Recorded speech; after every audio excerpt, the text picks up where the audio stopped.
Most parts of Hawke's Bay rivers have yet to recover, more than a year on from Cyclone Gabrielle. The problem is silt, with high levels of soil erosion from the storm devastating our rivers' macroinvertebrates by occupying the space between stones.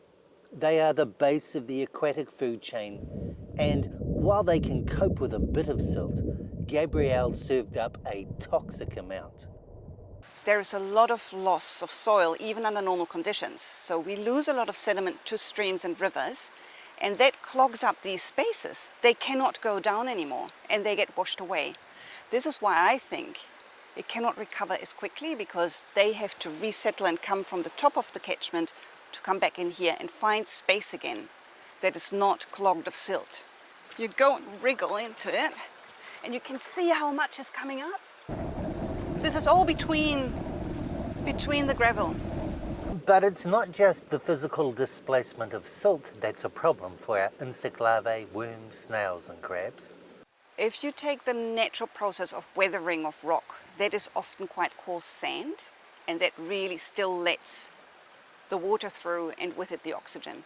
If you take the silt that is here, that is very fine silt that comes off the land, and that is so dense that there is no water going through, and with it there's no oxygen going through, that actually suffocates anything that is underneath.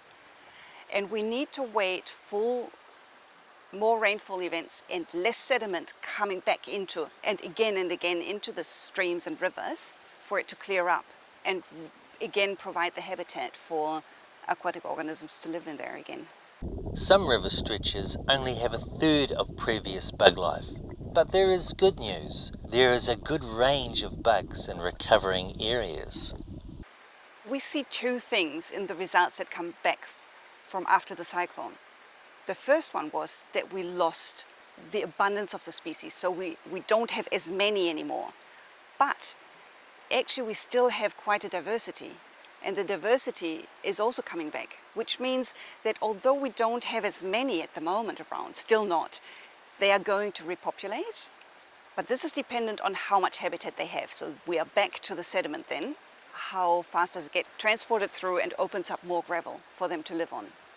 The solution for our aquatic life is land stabilisation and more rain, just enough to wash away old sediment and wash in fresh bugs from recovered areas upstream.